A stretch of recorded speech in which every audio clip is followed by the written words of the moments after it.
Good morning, magandang umaga sa lahat. At sa ating mga 5'9", magandang umaga.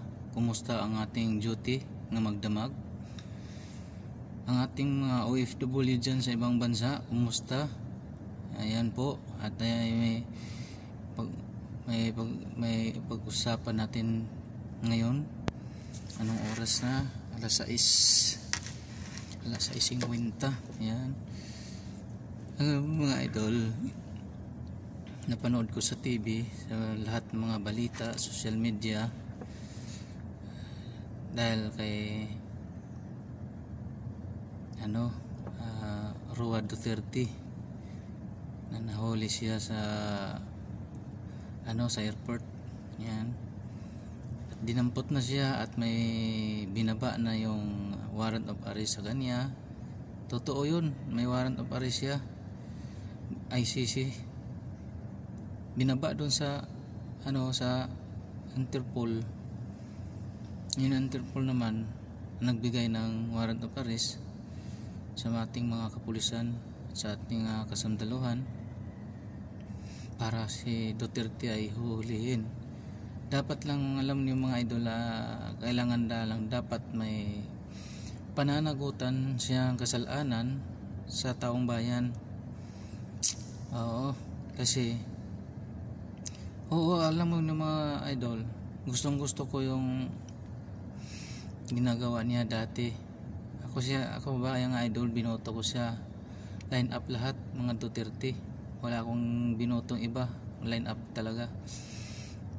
Kaso lang idol, gusto ko yung dinadali niya ng mga adik.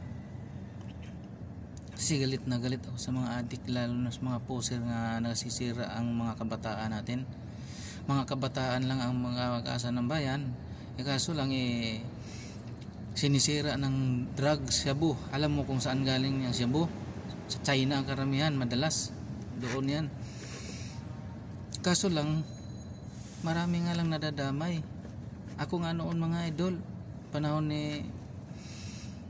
Pangulong Duterte, takot na takot ako maglalakad dyan sa iskinita kahit saan.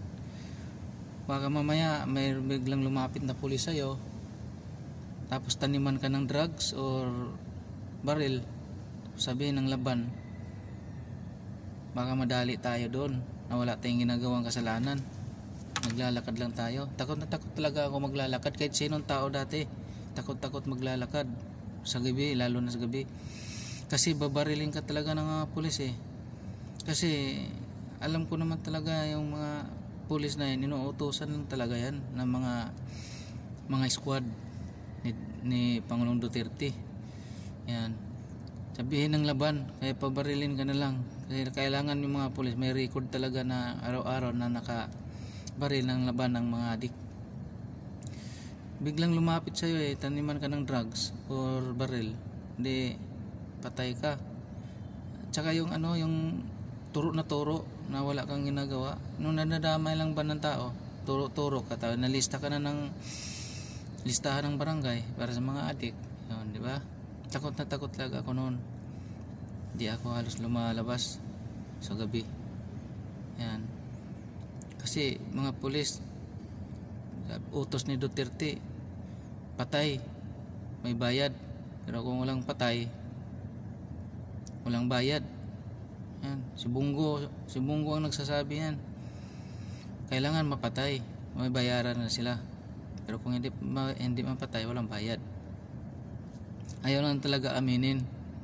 Totoo naman talaga yan Ayaw lang aminin, digong. Kaya karapat dapat lang talaga mananagot siya, kasi kawawa yung mga nadadamay, mga bata nang lalaban. Kahit hulihin, lalaban. Yan, di ba? Kaya hindi natin namalayan. Okay lang kung mga pinapatay na puro mga adik talaga, poser. Yung poser ng malalakihan talaga. Yan. Siguro ginagawa lang ng paraan. Kasi mga anak ni Duterte, sindikato, malaking sindikato rin ang hawak nila yan mga anak ni Duterte. sindikatong hawak rin nila yan. Mayor sa Davao, kapatid na yan.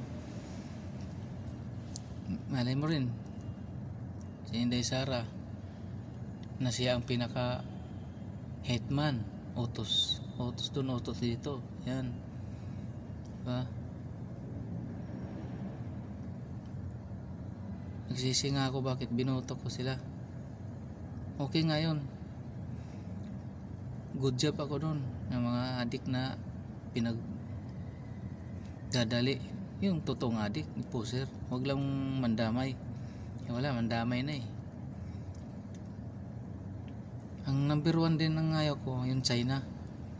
Nagiging friend ni Duterte ang China dahil katuwiran, para walang gulo, malinis ang Pilipinas, walang kaway. Paano yung China? Nagkamali si Pangulong Duterte, no, na pinaprint niya ang China. Naging close sila, utos-utusan na lang siya kung anong gusto ng China. Yan, kaya dami dito mga sugal na Pilipinas nakapasok dahil sa China. Traidor rin China eh. Oo, totoo yan. Na maganda yan, bumbong ngayon BBM na pinaprint natin ang Amerika. Mas maganda pa sa Amerika kaysa China. Very good ako niyan sa Amerika. Kasi yung China kasi masyado kasi traidor. Tingnan mo, agawin na tayo. Hindi lang South China Sea, buong Pilipinas agawin na tayo. Kung hindi maayos yan, talagang gira talaga yan, bagbakan talaga yan. Mabuti na lang nandyan yung ibang bansa. Kaya bilib na bilib ako ni BBM Marcos ngayon. PBBM. Tama yung ginagawa niya. Huwag tayo mapuradang masyado tayo apurado sa mababang bigas eh. Gusto ninyo 20 kaagad? Alam mo naman sa panahon pa ng mga ibang presidente, mahal na ang bigas eh. Kaya nahirapan si BBM ngayon kung paano pagbaba, di ba?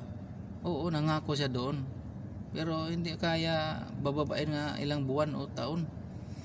Kasi alam mo yung mga mayayaman dito sa atin, tinatago rin yung bigas, kaya nagmahal. Paano natin mababa? Ang gagawin dyan, mga agriculture nila, suportahan na lang. Yan. Hindi mahuli-huli yung mga malaking kumpanya eh, yung nagtatago ng bigas, kaya mahal. Huwag tayong mag-apura. Bigas, anong gagawin natin? Bigas 25, hindi basta-basta yan. Panahon ni Marcos Senior, tatay ni BBM, yun, kaya pababain yun, kaya hawak na yun. 20 years siya naghawak sa Pilipinas, presidente. Kaya na bababain talaga yun, lahat. Kaso lang sinisira rin sa mga dilawan, pinagbintangan doon, patay dito, pinagbintang lahat. Maliit pa ako, talagang disiplinado ang mga kabataan kami dati. Nabutan ko pa si Marcos, maliit pa ako, hindi pa ako nag-grade 1 noon. Maganda talaga panahon ni Marcos. Si BBM hindi na niya makaya nga pababain kaagad yung bigas, kasi sa dami ng simula nung papa niya, napalitan siya ni Cory, hanggang ngayon, hanggang siya malaking utang, mataas na mga bilihin. Ayan, gusto ko nga BBM na lang lahat, BBM na tayo. Huwag i-extend na natin ang pagka-presidente niya. Huwag na tayo magpapalit-palit ng presidente kung ako lang. Kaso nasa batas natin eh, na kailangan pagdating ng 6 na taon, palit kaagad ng presidente. Kung sa totoosin, gusto ko iisang presidente lang, katulad ni president ng China, walang palit-palit, para tuloy-tuloy ang produkto, tuloy-tuloy ang mga project na aasinso ang Pilipinas. Kaya ni BBM yan eh, kaya niya yan. Kaso lang bitin, 6 na taon lang. I-extend kung baguhin yung batas, i-extend yung pagka-presidente. Wala nang palit-palit. Kasi kung magpalit-palit kasi ng presidente, iba na naman yung patakaran. Yan, puro pangako na naman. Wala, kahit sinong presidente, hindi na bababa yung bigas. Puro pangako, bababain yung mga lahat bilihin. Hindi na kaya yan. Di ba? Mabuti BBM mo yun, nagbabayad ng utang sa natin.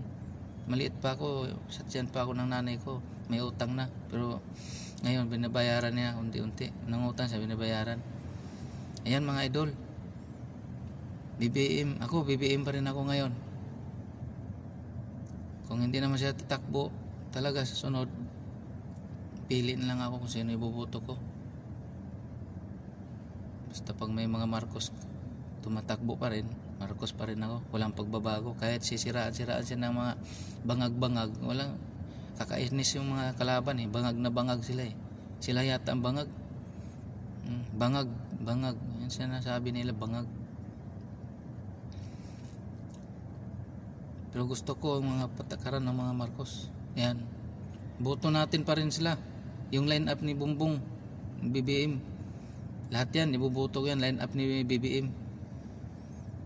Kahit mga ano pa yan, dating Duterte pa yan, boto ko pa rin yan sila.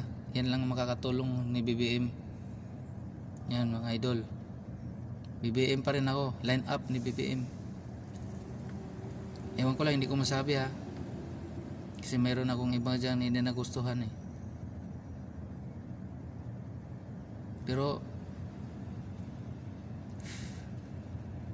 BBM, susunod yan si Sara.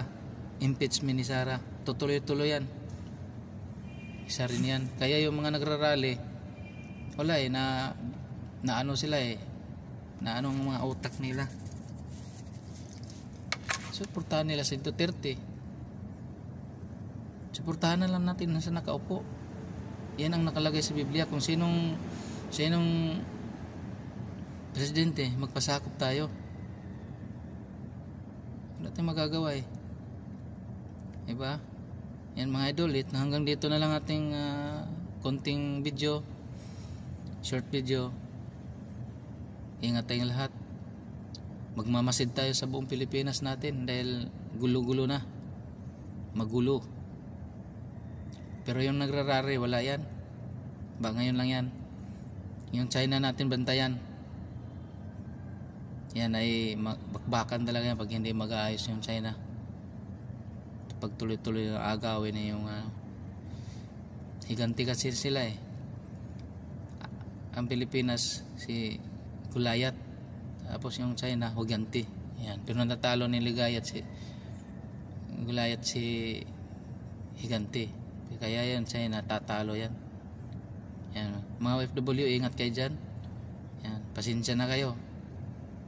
Kanya-kanya tayong manok. Kaya Duterte kayo, magbago na kayo mga Duterte DDS. Lipat na tayo sa bagong Pilipinas. Kasi nagugulo lalo eh. Kailangan mananagot si Duterte. Kasi kasalanan niya yun eh. Kasalanan talaga niya yun. Noon pa, hindi pa nagpresidente si BBM, marami na siyang mga kasalanan. Hindi pa nagpresidente si BBM, matagal na pala yung ICC. Pinapile na kaso. Hindi lang naausad noon kasi presidente pa si Duterte. Ngayon hindi na siya presidente. Ngayon na. Nahuli.